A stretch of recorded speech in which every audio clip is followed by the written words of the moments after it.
Thank you, Nora. Hi, Christa. Okay, Christa Morrison has a background in both higher education teaching, in journalism, as well as business programs and education development, as well as digital competence and confidence building. She joined the McMaster University in Canada 6 years ago as a digital pedagogy specialist at the Paul R. McPherson Institute for Leadership, Innovation and Excellence in Teaching. She focuses on the technology enhanced teaching and digital learning. After being named McMaster's Woman in Tech Changemaking in May 2020, she filled the role of Business Systems Specialist in the Central Information Technology Department. Then this year, she has also been the co-moderator of the Microsoft Canada's EdTech series with faculty and higher education leaders, will share their practices and tactics to thrive as learning organizations in the artificial intelligence era. So, Krista, over to you. Good luck with the presentation. Thank you. Hello, Dora, and thank you very much. Can everyone hear me and see me well?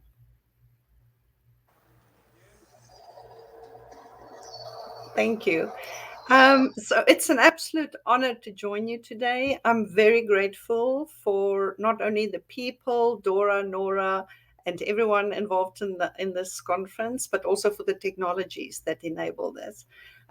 So let's create and learn together about generative artificial intelligence. So I'm going to share my screen with you. Just selecting the right window. And please give me a moment to start the presentation. And move it to the right screen so I can see all of you. Okay, so let's get this show going. So to introduce myself, I'm going to pretend that you ask me 3 questions. Where I'm from. I was born in South Africa. I lived for almost 10 years in Botswana, and I've been in Canada for almost 20 years. Professional background. Journalism. And when I arrived in Canada, I went back to school full time to learn more about journalism, new media. I then got involved in the field of digital pedagogy because I started teaching in higher education programs. And I actually also traveled to South Africa and was offering workshops at the Institute for the Advancement of Journalism. And then all of this got me into how can I help more instructors, professors adopt technologies to help students to learn better.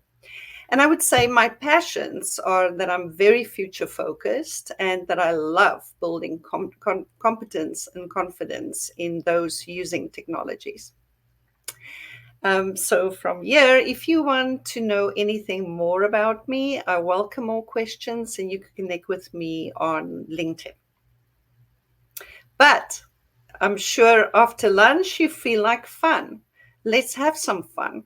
So grab your mobile device, your laptop, piece of paper, a pen, and let's see who can draw an image of a university library with students. And I would say they should wear headphones and they should have laptops in front of them. Or can you quickly draw up a list of 5 reasons why university libraries are important in 2023? So while you decide whether you're going to use paper, mobile device, or whatever you have near you, or maybe even just think about this, I'm going to give you a challenge. Let's see if you can do this in 12 seconds. So let's get this started.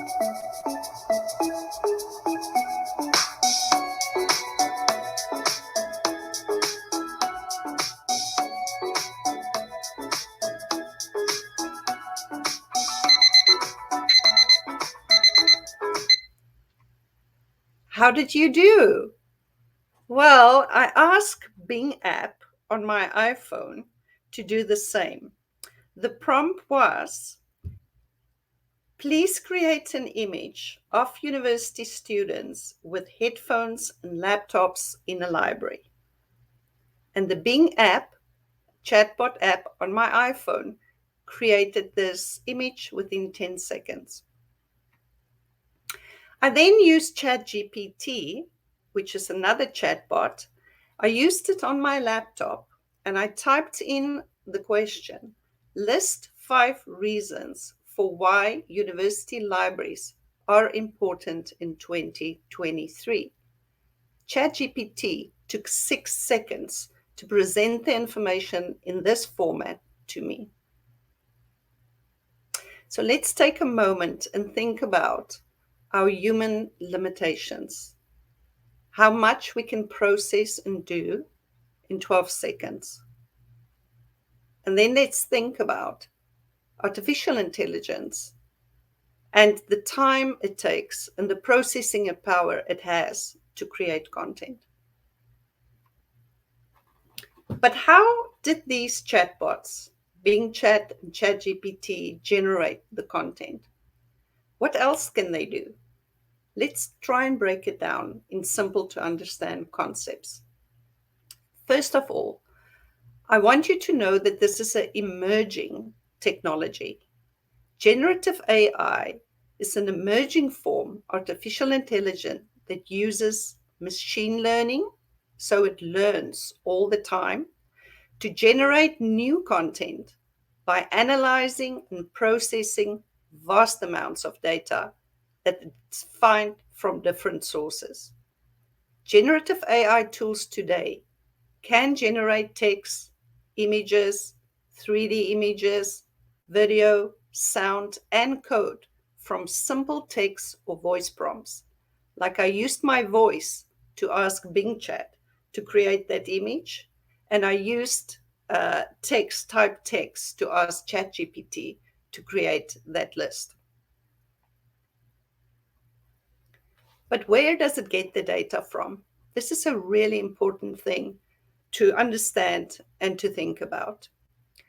All these different tools, Bing Chat, ChatGPT, and any of the other generative AI, are trained on different data sets and with different training methods.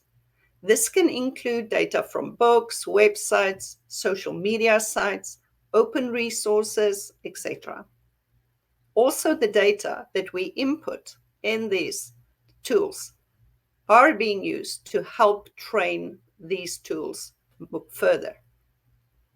The generated responses of these tools are based on probabilities, which, of course, because it's predicting what is the probable answer to this question that you're asking me, can result in errors in responses. But let's try and understand that a bit better. Time to play again. So you are probably familiar with Hangman or the new modern Wordle game, where you fill in the missing letter to find the word. So let's see if you can get this word, and you're welcome to type it in the chat. So in the first line, I'm telling you that this word has got 6 letters, and the second last letter is an O. Did you find the word yet? You're welcome to type it in the chat as well. In the second line, I'm giving you another letter. So the second letter is D. Did you find the word yet? What is the probable word here? In the third line, I give you another letter, the I. And then in the last line, you have 4 letters now. And you can work out probably easier what the probable word is that I'm trying to get to here. Fantastic, Bridget. You got it. It is editor. So now you understand that when we give a prompt to one of these tools, it will go through a lot of data. It will use the way it was trained, and it will try and come up with the most probable answer. Okay, but what are large language models? Large language models is an example of an AI model that specializes in analyzing and processing text and generating new text.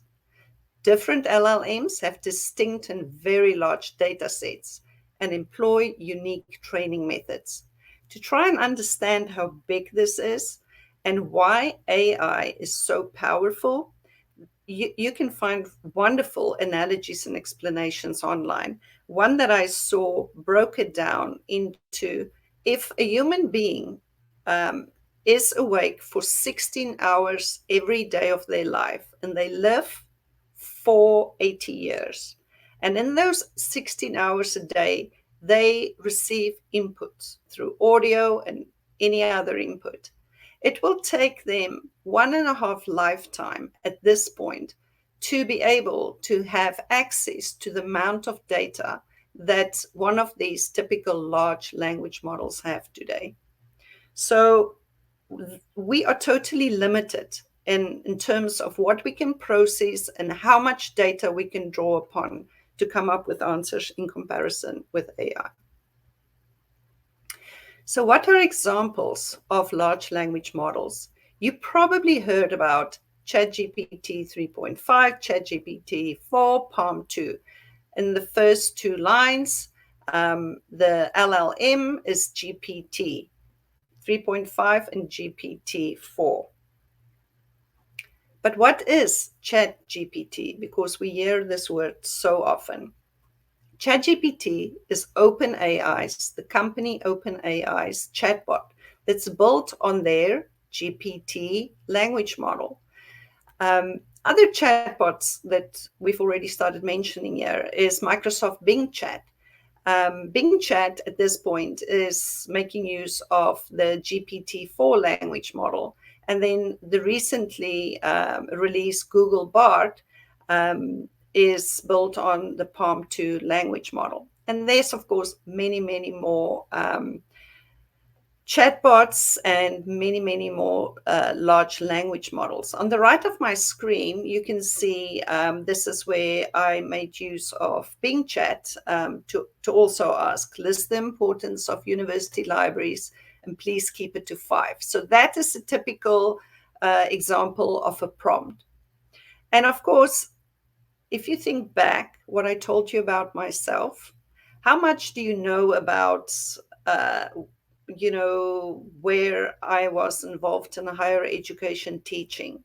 Did I mention to you that I was also teaching in business programs? Did I mention to you the courses? No, I didn't. And this is the same way in which we interact with these conversational chatbots. We ask questions to get to more information, and it's called prompts. So my prompt here was, list the importance of university libraries, keep it to 5. Then I can ask, summarize this in 100 words. And they can be different prompts that help us do things faster and get closer to what we are trying to get. Another really important term to take note of is synthetic media, also called AI-generated media or generative media. And this refers to any media, audio, video, images, text, code that was created or modified by algorithmic means. So what are examples of synthetic media that we can see around us now? Apple's AI narrated audiobooks. If you go and listen to any of them, it would be very hard to distinguish between the AI voice and a human voice today. Then there was the MASH scene that was written by ChatGPT. There's a film that's been produced by AI, and that's a very interesting project because it's almost like a crowd project with community, and you can join that as well. Then The Guardian already printed a GPT-3 generated story in 2020. And of course, today there are many, many more organizations, not only journalism, but also marketing firms creating content with GPT. I would say at this point it's 3.5, as they might use the free version of ChatGPT, but probably GPT-4. AI content farms. So there are a lot of chatbots pretending to be journalists, and there was an article recently about at least 50 of these content farms that were discovered by journalists, I think at The Guardian. And then there's also a radio station already that is being powered by AI. So here I've created, no, I've not created. I've used the Bing chat app on my iPhone yesterday. And this chat app at this point is making use of GPT-4. It gets information not only from the large language model, but it also browses the web to look for the responses that it brings back to me. What I like about Bing Chat is that it gives me the option to choose a more creative, a more balanced, or a more precise response. If I choose more creative, I can create images and things like poems. If I ask for more precise, it will bring back the sources of where it found the information. So on the left, I ask it to create a diverse image of diverse South African students and a modern library talking to each other and the librarian, and I want laptops and phones in the picture. So as you can see, Bing Chat immediately chose a background that would be typical library, wooden shelves, books. You can see the diverse elements that it brought in with the T-shirt on the left. Then I ask to, make sure that there are also windows and shadows and that it's a sunny day. And that's how it's reacted to that prompt on the right. But let's just think a bit about, generative AI and what timeline we can look at and get an understanding of how quickly things are developing. So I think what's important is to notice that the company OpenAI was founded in 2015. At that point, Elon Musk was part of it. And then in 2019, they had their GPT-2 language model. Microsoft at that point started investing in the company, and those who could see what GPT-2 could do started calling it too dangerous. Then GPT-3 was developed in 2020. It was released to just a few private people, and people say, oh my golly, the toxic language. Then GPT-3 was released in the public, and more people could get a look at that. And that's where we started seeing more GPT-3 generated articles in journalism and marketing, and also then you could start creating code by this language model. And then in 2022, I'm sure you all know, at the end of November, ChatGPT on the web was released. This was built on the language model 3.5. And this is when AI became personal, because now all of us could have this personal assistant, this almost know-it-all person, this 24-hour librarian or professor. And when I actually paraphrase what students told me, how they think about this middleman between me and my assignments or my professor or my school. And I think the next really important thing happened in 2023 when the language model GPT-4 was made public, because that's when Bing app became available for free. And Khan Academy actually incorporated a personal tutor based on ChatGPT-4 in their on their platform. Please go and watch that TED video if you haven't yet, because it really shows how this can be applied in an educational setting. So what do we know about the adoption and what kind of adaptation is going on in generative AI. EduCourse did a survey in April 2023, and I've pulled this information because I think it's really important to understand that those who have already started using these generative tools, um, as you can see, are more optimistic and agree that this will have a massive impact on us, not only doing our jobs easier and smarter, and that it's definitely impacting learning and therefore teaching. They also listed in this table some of the use cases that was already reported. And I'm not even going to try and bore you with everything else, but I can tell you that, just thinking about what students are telling me, how they use ChatGPT, and remember, majority of them uses the free tool, which is on the language model 3.5, which only make use of data that was part of that model when it was released in 2021. There are some other APIs and things involved, and people can now, also access data on the web and make sure they draw from that data as well. But I think it's important to understand what students are using to get these chat GPT tools to help them write things in a better format, to help them understand difficult concepts better.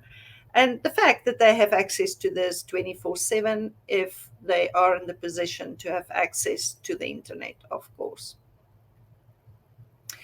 So last week, I was part of a panel discussing AI in higher education at the University of Guelph's Innovation in Teaching and Learning Conference. And one of the wonderful tools that one of their librarians, Mary McCaffery, and Christopher Larson, educational developer, created was this tool to help instructors and students understand what would be responsible use of ChatGPT and generative AI in their coursework.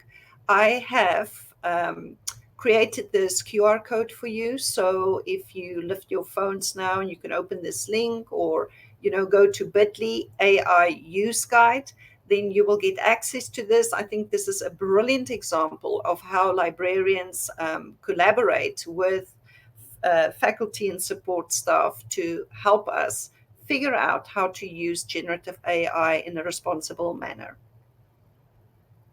And why responsible? Because there are a lot of concerns.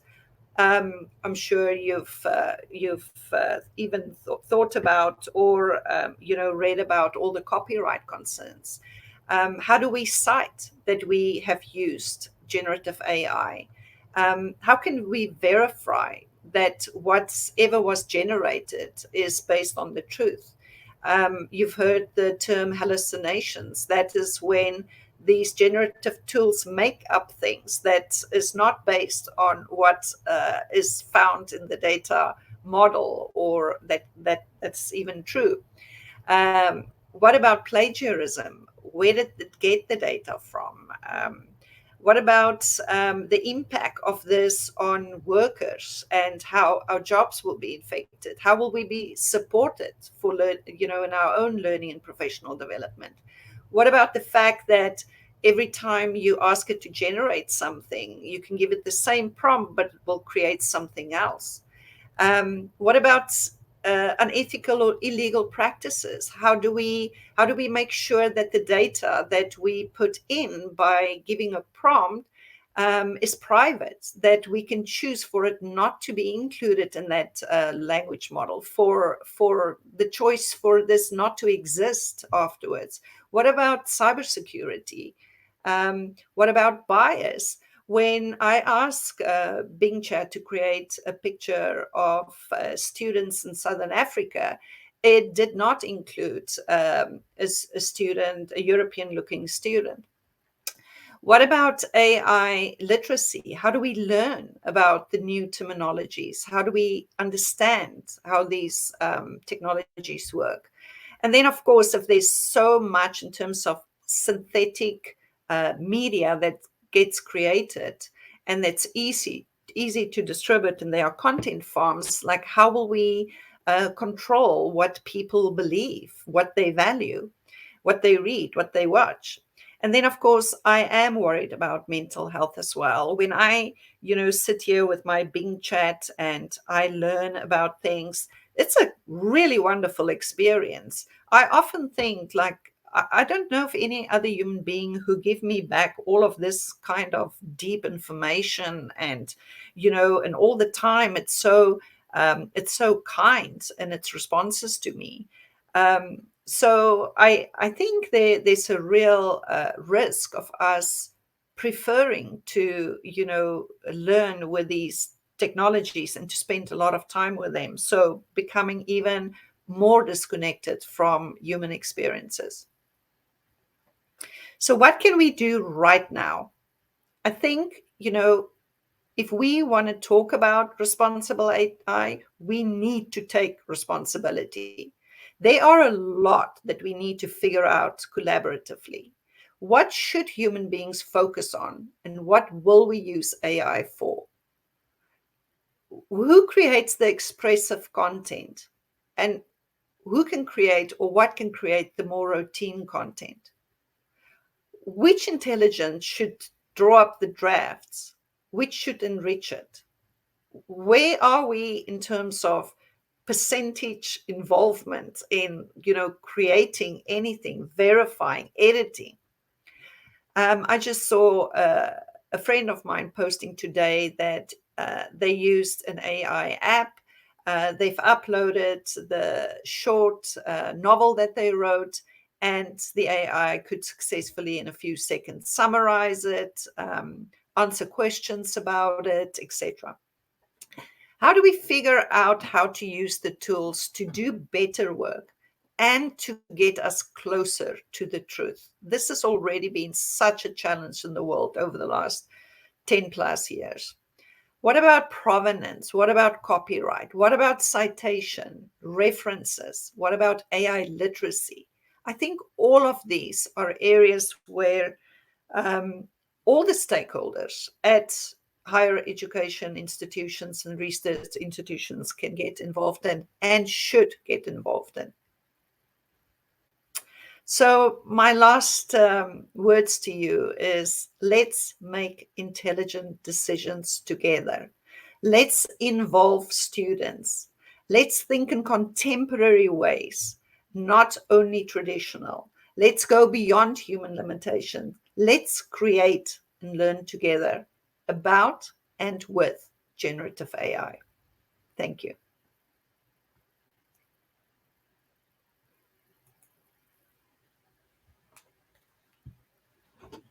Are there any questions for Christa? Or are you all blown away like we were? Nothing online?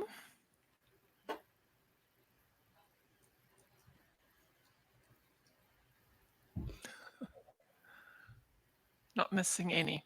Thank you so much, Christa. That was absolutely fascinating. And I'm afraid my attempt at drawing students with headphones, I just got a stick figure with something on their ears. That's all I got. Well done. Well done. Thanks so much. Thank you. Thank you to everybody, and hope you have a wonderful and stimulating conference ahead.